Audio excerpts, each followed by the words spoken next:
दोस्तों, क्या आपने भूत देखा है या भूत पे यकीन करते हैं? निश्चित रूप से आप हंस रहे होंगे, लेकिन समाज का जो पिछड़ा समुदाय है, जहां काफी निर्धनता है, जो हाशिए की जिंदगी जीते हैं, भूतों का बसेरा वही होता है। यदि गांव और ग्रामीण परिवेश से आपका वास्ता रहा होगा तो आप कई बार देखे होंगे कि गांव में किसी को हवा लग जाती है। हवा यानी भूत। और जब भूत लग जाती है तो कोई शनिचरी आती है, कोई मंगरी आती है, या उस गांव में जो ओझा गुनी होता है वह आता है और सरसों पढ़ता है। और सरसों पढ़ के जैसे ही फेंकता है, दावा किया जाता है कि भूत उतर जाता है। लेकिन तब क्या हो जब सरसों में ही भूत हो? दरअसल जेपीएससी को लेकर झारखंड में जो विवाद इन दिनों चल रहा है, यह उसी कहानी को बतला रहा है या उसी ओर संकेत कर रहा है। लगता है कि अब सरसों में ही भूत है। सरसों में भूत मैं इसलिए कह रहा हूं कि अब तक आपको आपको इस बात की जानकारी मिल चुकी होगी या खबर आपके सामने पहुंच चुकी होगी कि इस मामले में सीआईडी की एंट्री होगी। और सीआईडी की टीम ने लगभग 8 से 10 घंटों तक जेपीएससी की कार्यालय की छानबीन की, कई दस्तावेज उसने इकट्ठे किए, उसका जो कंप्यूटर होता है, ये तमाम चीजें खंगाली गई। और उसके बाद परीक्षा उप निरीक्षक श्वेता कुमारी, मनोज तिवारी जो टीडीपीएल के कर्मी थे, और उसके निर्देशक राजवीर सिंह को गिरफ्तार कर लिया गया। और इसके साथ ही 2-3 अन्य लोगों की भी गिरफ्तारी की खबर आ रही है। 5 लोग लगभग गिरफ्तार हुए हैं। लेकिन बड़ी खबर क्या है?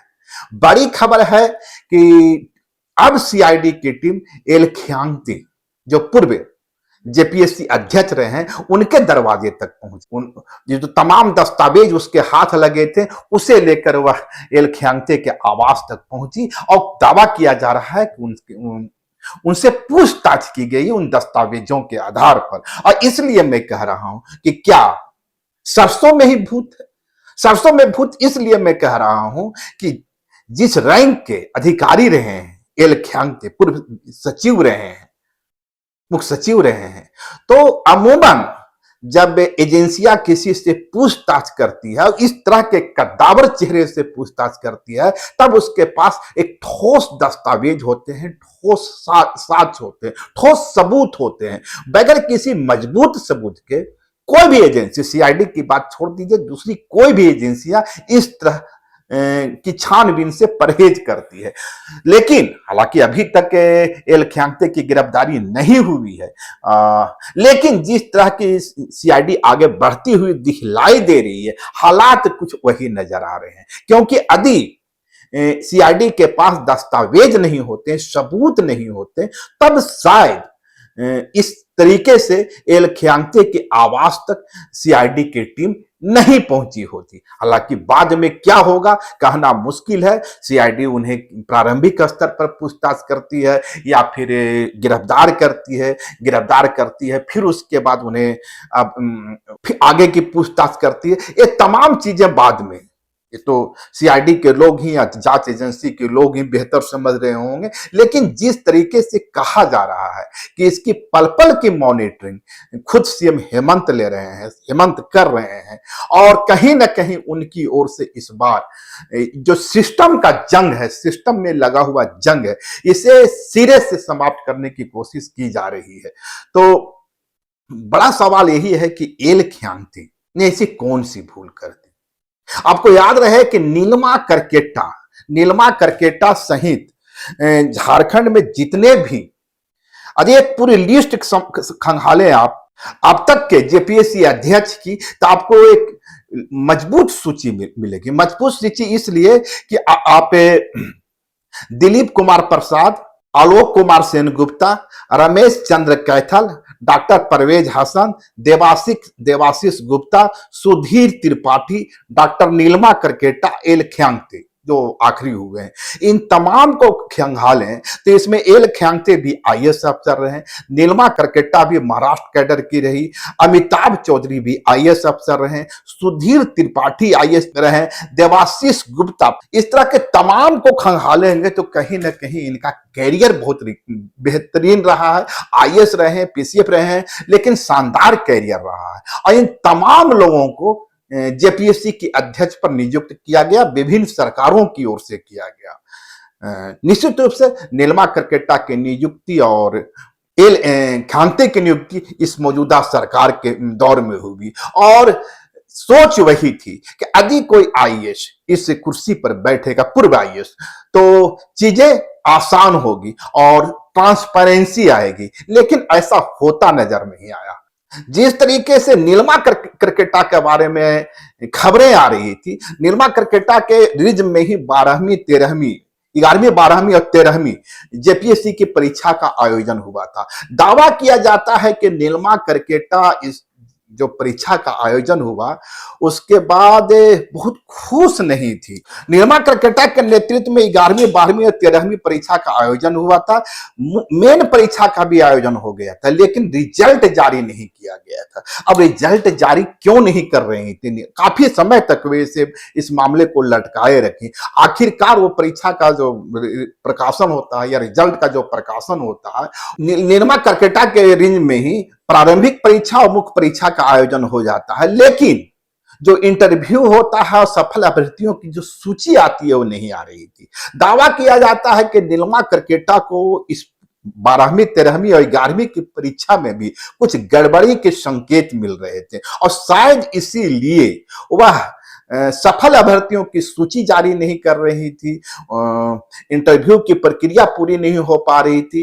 कुछ इस तरह के दावे मीडिया जगत में पहले से भी होते रहे हैं और नीलमा करकेटा उसके बाद राज्यपाल से भी मिली थी, लेकिन राज्यपाल से मुलाकात एक अलग बात है। लेकिन नीलमा करकेटा ने कभी भी जेपीएससी के अंदर कोई बहुत बड़ी धांधली हुई है ऐसा संकेत नहीं दिए, इस बात का खुलासा नहीं किया। लेकिन सवाल यहीं से खड़ा होता है कि जब मेन परीक्षा हो चुकी थी, प्रारंभिक परीक्षा हो चुकी थी, तो इंटरव्यू की प्रक्रिया को आहूत करना था, जो नहीं किया गया। तो क्यों नहीं किया गया? क्या नीलमा करकेटा के पास कुछ गंभीर संकेत थे? और यदि थे तो नीलमा करकेटा ने इसका खुलासा क्यों नहीं किया? और क्या नीलमा करकेटा के ऊपर कोई अदृश्य शक्ति काम कर रही थी? सवाल यहीं से खड़ा होता है। नीलमा करकेटा जो 11वीं 12वीं और 13वीं की परीक्षा का प्रारंभिक परीक्षा आयोजित करवाती है, मुख्य परीक्षा आयोजित करवाती है, लेकिन जो इंटरव्यू की प्रक्रिया होता है उसे टालते रहती हैं। तो क्या कहीं कुछ खामी थी? और यदि खामी थी तो नीलमा करकेटा ने इन चीजों को खुलकर कभी क्यों नहीं बताया? और तो क्या नीलमा करकेटा पर या उनके ऊपर कोई अदृश्य शक्ति काम कर रही थी, किसी दबाव में थे? और दबाव था तो किनका था? कुछ यही हालत जब बाद के दिनों में इलख्यांगते आए, तब माना गया कि चीजें और भी दुरुस्त होगी, क्योंकि पूर्व सचिव मुख्य सचिव रह चुके थे और करियर बेहद ही शानदार रहा था, बेदाग रहा था। मिजोरम जैसे प्रदेश से ट्राइबल कम्युनिटी से आते हैं, तो इनकी इंटीग्रिटी पर भी कोई सवाल नहीं उठाया जा रहा था। बावजूद इसके इलख्यांगते 11वीं 12वीं और 13वीं का जो इंटरव्यू की प्रक्रिया होता है उसे संपन्न करवाएं और संपन्न करवाने के बाद परीक्षाफल जारी कर दिया गया। आज तमाम लोग अपने अपने नौकरियों में हैं, जिन्हें रोजगार मिला।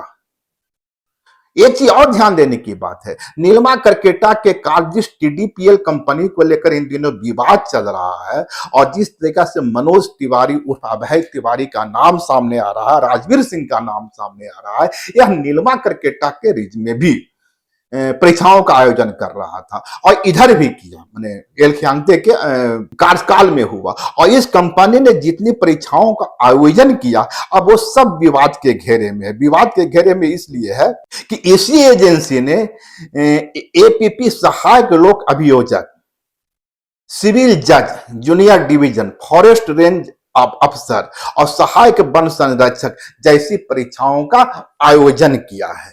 तो क्या गड़बड़ी सिर्फ 14वीं जेपीएससी की प्रारंभिक परीक्षा में हुई थी, या उसके पहले टीडीपीएल कंपनी की ओर से जितनी भी परीक्षाएं आयोजित की गई थी उसमें गड़बड़ियां हो रही थी? और जिस तरीके से मनोज तिवारी के बारे में कहा जाता है कि वो कितनी ही परीक्षाओं को पास कर गया, यानी वो टॉप 10 की सूची में रहता था, तो क्या बगैर किसी मिली भगत की यह संभव था? खबर यह भी है कि उसके कई परिजन भी नौकरी कर रहे हैं और इसी परीक्षाओं से पास होकर निकले हैं। तब क्या यह बड़े खेल का इशारा नहीं कर रहा है? और यदि 14वीं जेपीएससी में इस तरह का खेल हुआ है और यही एजेंसी 11वीं 12वीं और 13वीं में थी, तब क्या नहीं माना जाए कि खेल वहां भी हुआ था। और यदि वहां भी हुआ था, और जैसा कि मैंने कहा कि नीलिमा करकेटा ने इसको कुछ संकेत दिए थे, संकेत इस रूप में दिए थे कि वे मेन परीक्षा आयोजित करने से हिचक रही थी। तो हिचक की वजह क्या थी? और यदि बाद में एलख्यांगते आते हैं और चीजें वही चलती रहती है, तब क्या जो अदृश्य शक्ति नीलिमा करकेटा के ऊपर काम कर रहा था, वही अदृश्य शक्ति एलख्यांगते के ऊपर भी काम कर रहा था? यदि यदि इसमें गड़बड़ी हुई है तो मैं एक इस आधार पर कह रहा हूं, क्योंकि अभी सीआईडी की जांच चल रही है, और सीआईडी की जांच चल रही है, सीआईडी अभी तक महज पूछताछ ही की है। बहुत संभव है कि एलख्यांगते से पूछताछ महज एक औपचारिकता हो, कुछ चीजें जाननी हो सीआईडी को, लेकिन यदि गिरफ्तारी की हद तक ये जाती है, जैसा कि मैंने कहा कि अमूमन इस तरह की पूछताछ के पहले किसी भी जांच एजेंसी के पास एक ठोस सबूत होता है, और जब ठोस सबूत उसके हाथ होता है, तभी वह इस तरह की पूछताछ करती है। तो इस हालत में देखना होगा कि सीआईडी की आगे की जांच क्या होती है। लेकिन इतना तय है कि यदि एलख्यांगते तक यह जांच कि आज पहुंच रही है और यदि उनकी गिरफ्तारी हो जाती है, तो जैसा कि मैंने कहा कि यदि सरसों में ही भूत हो, तो फिर भूत का उपचार कैसे होगा? क्योंकि तब तो माना जाएगा कि पूरा सिस्टम में ही जंग लग चुका है। और सरकार की जो मंशा रही है, आप शुरू से अब तक देखें, तमाम बड़े चेहरों को, अमिताभ चौधरी जैसे चेहरों को जेपीएससी का अध्यक्ष बनाया गया। अमूमन जब सरकार इस तरह की नियुक्तियां करती है तो उन्हें उसका दृष्टिकोण यही होता है, या उसकी मंशा यही होती है कि सब कुछ ट्रांसपेरेंसी हो, पेरेंट हो, और चीजें बेहतरीन हो। लेकिन सवाल है कि अमिताभ चौधरी, नीलिमा करकेटा, एलख्यांगते जैसे चेहरे के बावजूद भी जेपीएससी में सब कुछ वही होते रहा, सब कुछ सड़ांध की स्थिति में पहुंच गई। तब क्या, जैसा मैं बार बार कह रहा हूं, क्या ये जो अध्यक्ष हैं और ये जो सचिव हैं, इनके आगे भी कोई अदृश्य शक्ति है? और यदि अदृश्य शक्ति है जिसके दबाव में ही सब कुछ हो रहा है, तो अदृश्य शक्ति कौन है? निश्चित रूप से सीआईडी आगे जाकर इसका खुलासे कर सकेगी, क्योंकि जो खबरें आ रही हैं कि मनोज तिवारी हो, राजवीर सिंह हो और श्वेता सिंह जैसे परीक्षा उपनिरीक्षक, ये सब महज मोहरे हैं। दरअसल बड़े खिलाड़ी अभी भी बचे हुए हैं, क्योंकि बड़े खिलाड़ियों का संबंध जेपीएससी से डायरेक्ट नहीं रहा है, लेकिन कहीं न कहीं जो तमाम डिसीजन होते रहे उनके प्रभाव में होता रहा। और यदि ऐसा नहीं था तो यूपी में जो एजेंसी या दूसरे स्थानों पर भी जो एजेंसी ब्लैक लिस्टेड है, उसे झारखंड में इतनी महत्वपूर्ण परीक्षा का आयोजन का जिम्मेवारी कैसे दे दिया गया? और नीलिमा करकेटा के काल में भी और एलख्यांगते के कार्यकाल में भी। तो और जबकि तमाम मीडिया में इस तरह की खबरें आ रही थी कि यह कंपनी ब्लैक लिस्टेड है, इस पर आरोप है, बावजूद इसके सब कुछ चलता रहा। और यदि मनोज तिवारी या अभय तिवारी जैसे लोग विभिन्न परीक्षाओं में पास होते रहे हैं, और अब तो उन्हें गोड्डा से प्रखंड आपूर्ति पदाधिकारी के रूप में गिरफ्तार कर लिया गया है, कार्यरत भी हो चुके थे, तो क्या ये जो तमाम परीक्षाएं होगी, जिसके वन संरक्षक की परीक्षा होगी, एएफसी की परीक्षा होगी, वो तमाम परीक्षाएं अब विवादों के घेरे में नहीं आ रही है? और वे अभ्यर्थी, मैं बात कर रहा सहायक लोक अभियोजक, सिविल जज, जूनियर डिवीजन, फॉरेस्ट रेंज अफसर, वन क्षेत्र अधिकारी और सहायक वन संरक्षक से जुड़ी नियुक्तियों की, तो ये तमाम जो अभ्यर्थी, जो पहले अभ्यर्थी जब नौकरी कर रहे हैं, क्या उन पर भी तलवार लटकने वाली है? क्या 11वीं 12वीं 13वीं से जो अधिकारी निकले हैं, अब उनकी विश्वसनीयता पर भी सवाल उठने वाला है? और क्या अब इस मामले में सीबीआई की एंट्री होगी, जैसा कि मांग की जा रही है भाजपा के द्वारा? आपने देखा किस तरीके से भाजपा कांग्रेस कार्यालय का घेराव करती है, कांग्रेस भाजपा कार्यालय का घेराव करती है, लेकिन इन घेरावों से, टमाटर फेंकने से, अंडे फेंकने से, पत्थर फेंकने से युवाओं का कैरियर तो नहीं संभलेगा। युवाओं का कैरियर संभालना है, तब जेपीएससी में ट्रांसपेरेंसी लानी पड़ेगी, जो तमाम बेहतरीन सोच के बावजूद अब तक होता नजर नहीं आ रहा है। जैसा कि सीएम हेमंत ने कहा, हमारी नीयत में कोई खोट नजर आती है क्या आपको? निश्चित रूप से नहीं आती है। लेकिन 6 से 7 वर्ष बीत गए, बावजूद इसके जेपीएससी में दी ट्रांसपेरेंसी नहीं आ रही है। तो इसका मतलब है कि आपकी सदास्यता के बावजूद, आपके गुड इंटेंशन के बावजूद सिस्टम का जंग जो है वो दुरुस्त नहीं हो रहा है और वो जंग काफी अंदर तक पहुंच चुका है। बहुत संभव है कि एक खबर या ये सच्चाई पहुंचने में आप तक देरी हो चुकी हो, या अधिकारियों ने बहुत देर तक आपको यह खबर दी हो, लेकिन यह खेल तो पहले से चल रहा था। तो खैर आशा की जानी चाहिए, देखा जाना चाहिए कि सीआईडी इस मामले में क्या करती है। लेकिन बड़ा सवाल सीबीआई जांच को लेकर है। जिस तरीके से सीबीआई जांच की मांग की जा रही है, क्या आपको नहीं लगता कि एक बार फिर से इसे उलझाने की कोशिश की जा रही है? मैं ऐसा इसलिए कह रहा हूं कि इसी झारखंड में विधानसभा नियुक्ति घोटाला हुआ था और 3-3 कमेटियों का, 3-3 आयोग का उस पर गठन हुआ। 2003 से 2007 तक की एक कहानी है। 2003 से 2007 तक के घोटाले होने की खबर, एलिगेशन सामने आते हैं। दावा किया जाता है कि इंदर सिंह नामधारी के कार्यकाल में 274 लोगों की नियुक्ति हुई थी और वे 274 एक ही जिले के पाए गए थे। उसी तरीके से बाद में शशांक भोक्ता और आलमगीर आलम के मामले में भी हुआ। आलमगीर आलम के बारे में कहा जाता है कि 324 नियुक्तियां होगी और उसमें बड़ी संख्या में अवैध नियुक्तियां होगी। ठीक शशांक शेखर भोक्ता के कार्यकाल में भी गलत तरीके से और मनमानी तरीके से नियुक्तियों की बात सामने आई और इस पर 3-3 आयोग का गठन हुआ। जस्टिस लोकनाथ आयोग, जस्टिस विक्रमादित्य आयोग और जस्टिस एसजी मुखोपाध्याय आयोग। इन 3-3 आयोग का गठन और 3-3 आयोग की निष्कर्ष अनुशंसा के बावजूद नतीजा क्या निकला? इस मामले में भी हाई कोर्ट की ओर से सीबीआई जांच का आदेश दिया गया था। हालांकि बाद में सुप्रीम कोर्ट ने उस पर रोक लगा दी थी। लेकिन इन तमाम जांच के बावजूद, 3-3 आयोग के गठन के बावजूद 2003 से 2007 तक जिनकी नियुक्तियां होगी उसमें से कई लोग रिटायर हो गए। मामला चलता रहा, आयोग बनता रहा, जांच होती रही, नतीजा कुछ नहीं निकला, सिफर, शून्य बटे सन्नाटा। और अब उन पर क्या जांच होगी जो रिटायर हो गए और उसमें से तो कई लोग काल कबलित हो गए। मैं इसलिए कह रहा हूं कि जो लोग ये मांग कर रहे हैं कि इस मामले की सीबीआई जांच हो, देश में बहुत सारे ऐसे उदाहरण हैं जब सीबीआई को जांच सौंपी गई और सीबीआई ने उस जांच को काल कोठरी में या काली कोठरी में दफन कर दिया। एजेंसी ठीक है, भाजपा को लगता है सीबीआई ज्यादा ट्रांसपेरेंट जांच करती है, स्टेट को लगता है कि भाई वो बदले की कार्रवाई करती है। तो दोनों का अपना अपना नजरिया हो सकता है, होना भी चाहिए, क्योंकि सीबीआई को दूध की धूली संस्था नहीं है, ईडी नहीं है। उस पर उसके उसकी विश्वसनीयता पर तमाम तरह के सवाल आज खड़े किए जा रहे हैं। लेकिन इसका मतलब कदापि यह भी नहीं है कि सीआईडी अपने आप में एक सक्षम संस्था है और बिल्कुल धुली हुई संस्था, इस पर कोई दाग नहीं है। इस पर भी वही आरोप लगते रहे हैं। और अभी बात आयोग गठन की कर दे तो आयोग तो 3-3 गठन हुआ।